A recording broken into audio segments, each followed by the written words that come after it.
नमस्कार दोस्तों, मैं स्मित मिश्रा स्वागत करता हूं एक बार फिर से आप सभी का एमजेटी एजुकेशन में। दोस्तों, इंडिया ने राइस के एक्सपोर्ट को यानी चावल के जो निर्यात होता है उसको बैन लगा दिया है उस पर, और इसकी वजह से पूरी दुनिया में हाहाकार मच गया है। ऐसा क्यों किया गया है? बताया जा रहा है अल नीनो इफेक्ट की वजह से। ये अल नीनो इफेक्ट क्या होता है, इसके अलावा ला नीना इफेक्ट क्या होता है, इसको हम लोग बहुत ही अच्छे तरीके से डीप में जाकर के समझेंगे। साथ ही साथ भारत ने एक्सपोर्ट पर जब बैन लगाया है तो इससे दुनिया भर के देशों पर क्या इंपैक्ट पड़ने वाला है, भारत पर क्या इंपैक्ट पड़ने वाला है, या फिर ये अल नीनो इफेक्ट कितना ज्यादा खतरनाक हो सकता है, इन सब पर मुद्दों पर भी हम लोग बातचीत करेंगे। तो चलिए वीडियो को स्टार्ट करते हैं। यहाँ पर आप देख पाओगे द इकोनॉमिक टाइम का आर्टिकल है, India bans export of non basmati white rice. देखो, इंडिया ने नॉन बासमती चावल पर बैन लगाया है, इसका मतलब बासमती चावल पर एक्सपोर्ट होगा। लेकिन इसके बाद दुनिया में इतना हल्ला काहे मचा है? बात यह है कि नॉन बासमती जो चावल है उसका एक्सपोर्ट इंडिया 80% के आसपास में करता है। यानी 80% इंडिया का जो चावल एक्सपोर्ट होता है वो नॉन बासमती होता है, केवल 20% बासमती चावल ही एक्सपोर्ट होता है। यानी ज्यादा मात्रा तो नॉन बासमती चावल का ही था जिस पर इंडिया ने बैन लगाया है। अब देखो इससे क्या हुआ है, दुनिया भर में इफेक्ट क्या पड़ा है कि देखो दुनिया भर में, जैसे मान लो अमेरिका का एग्जांपल लेते हैं। अमेरिका में जो अमेरिकी मूल के लोग थे तो वो तो मतलब उनकी तो आदत है, वो रह गुजर कर लेते थे। लेकिन जो एनआरआई हैं, मतलब जो भारत से जाकर के अमेरिका में बसे हुए हैं, खास करके जो तमिल तेलुगु रीजन या आंध्रा रीजन, इन सब रीजन से गए हुए हैं, इन सब क्षेत्रों से जो गए हुए हैं, वो उनका मुख्य भोजन चावल होता है। आप जानते हो भारत में बंगाल ले लो, उड़ीसा ले लो, आंध्र प्रदेश वगैरह ले लो, यहाँ पर चावल लोग ज्यादा मात्रा में कंज्यूम करते हैं। तो यहाँ के लोग क्या कर रहे हैं कि वहां पर क्योंकि बैग में मिलता है चावल ना, तो वहां पर डजन्स ऑफ राइस बैग, दर्जन दर्जन बैग ले लेकर के अपने घर में स्टॉक करना शुरू कर दिए। इसको लेकर के वहां की दुकानों पर रोक भी लगा दी गई कि कोई एक व्यक्ति जो है एक ही चावल का बैग ले जाएगा।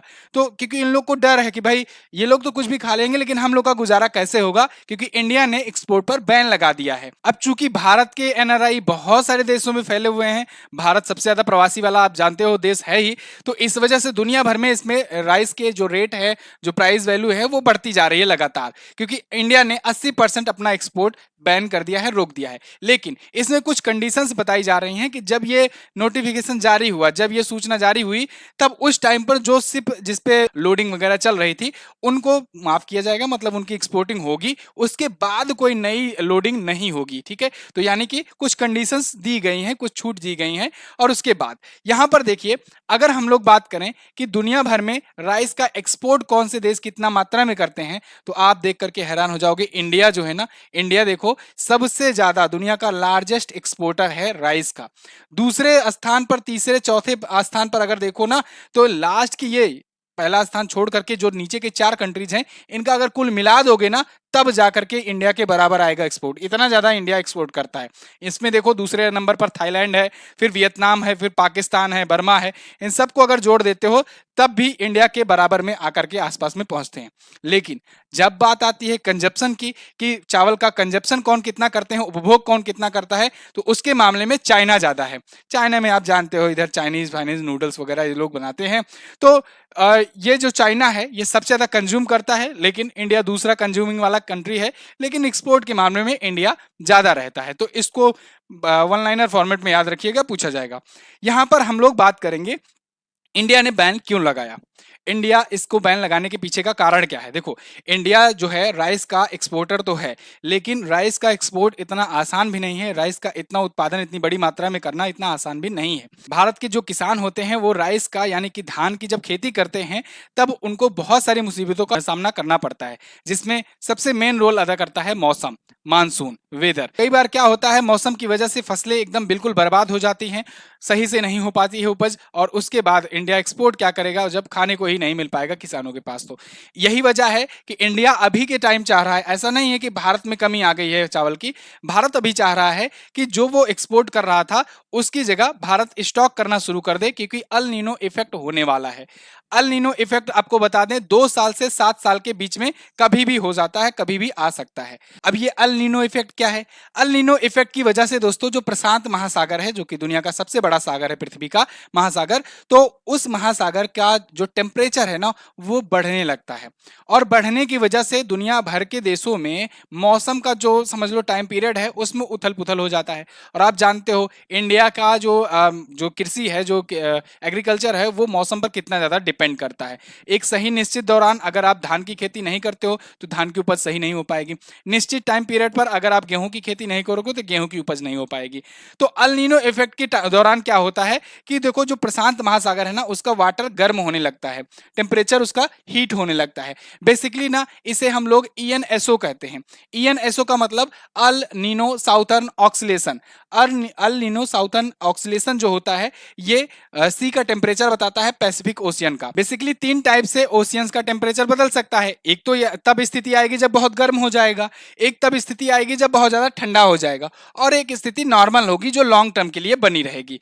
ये तीन इफेक्ट हो सकते हैं इसके तहत, ईएनएसओ के तहत। अब तीनों का क्या परिणाम होता है उसको देखते हैं। जब देखो समुद्र का पानी, खास करके प्रशांत महासागर का पानी जब हॉट हो जाता है तब अल नीनो घटना होती है, अल नीनो घटना होती है। लेकिन जब यही बहुत ठंडा हो जाता है तब दोस्तों घटना होती है जो उसे कहते हैं ला नीना, उसे बोलते हैं ला नीना, ला नीना। इन दोनों से ही प्रॉब्लम है, बाकी नॉर्मल वाला जो है वो अमूमन बना रहता है, ये लॉन्ग टर्म के लिए होता है, इसमें कोई दिक्कत नहीं है। तो जो ये अल नीनो होता है ये मानसूनी वर्षा को दबाने में काम करता है, दबाने का काम करता है। मतलब मानसूनी जो वर्षा होती है वो सही समय पर नहीं आ पाती है, सही पैटर्न उसका नहीं हो पाता है, ठीक है, उसमें आगे पीछे हो जाता है जिससे डिस्टर्ब होती हैं फसलें। और जो ला नीना का केस होता है इस केस में ये अच्छा होता है। इस केस में क्या होता है, मानसूनी वर्षा को ये लाने में काम करता है, ठीक है, तो ये लाने में मदद करेगा और लॉन्ग टर्म वाली सिचुएशन ये स्टेबल रहती है, बनी रहती है।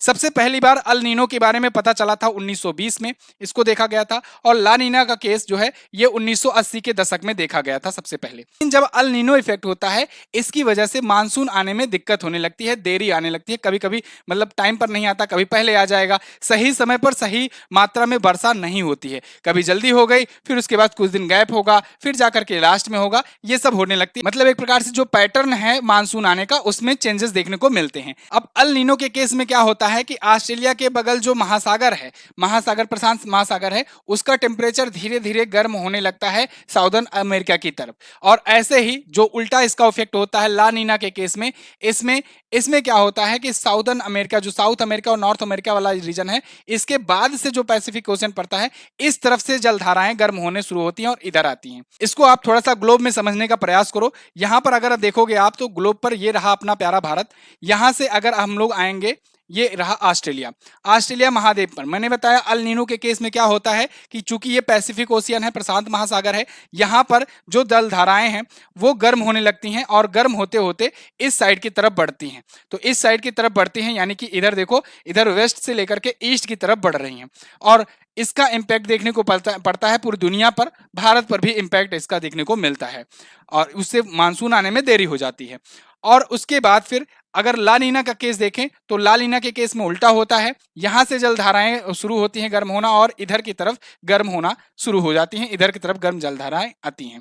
ये इफेक्ट होता है जिसकी वजह से मानसून जो है वो आने में प्रॉब्लम फेस करता है और इसका इंपैक्ट पूरी दुनिया पर देखने को मिलता है।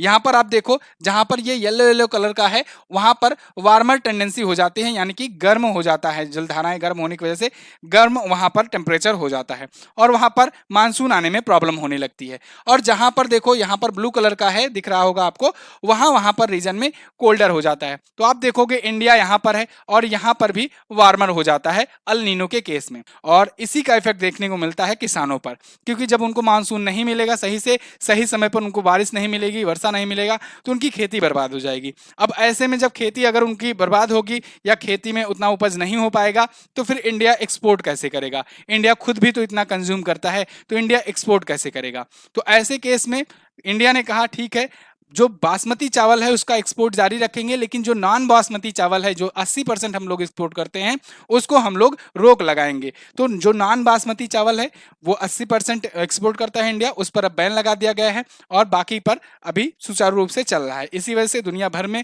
क्राइसिस आ गई है, चावल के दाम बढ़ रहे हैं, लेकिन इंडियंस को चिंता करने की कोई जरूरत नहीं है। ये अल नीनो इफेक्ट जो है इसकी वजह से भारत को प्रॉब्लम नहीं आएगी, क्योंकि भारत जो है इनफ अपना भंडारण भी कर रखा है और एक्सपोर्ट पर बैन लगाने की वजह से यहाँ पर शॉर्टेज भी नहीं होगा। तो ये थी वीडियो अल नीनो और ला नीना की। आपसे मेरा एक क्वेश्चन है, बहुत ही सिंपल सा क्वेश्चन है। आप मुझे बताइए, जो चावल ये होता है, राइस जो होता है, ये किस प्रकार की फसल में आता है? खरीफ की फसल, रवि की फसल या जायद की फसल? तीनों में से ऑप्शन में से आप चुन करके बताइए, कमेंट बॉक्स में कीजिए, आपका इंतजार कर रहे हैं। जिनका करेक्ट आंसर होगा उनको मैं दे दूंगा हार्ट। और अगर वीडियो पसंद आई है तो वीडियो को लाइक और शेयर जरूर करना। साथ ही साथ चैनल को सब्सक्राइब करके रखो। अपने जितने भी यार दोस्त रिश्तेदार हैं, जो खास करके जो खेती भी करते हैं, उनके पास ये वीडियो जरूर शेयर कीजिएगा, जिससे उनको भी थोड़ा सा इंफॉर्मेशन मिल सके और उनको भी ये सारी जानकारियां मिल सके। Thank you so much. मिलेंगे अगली वीडियो में, तब तक के लिए नमस्कार, जय हिंद, वंदे मातरम।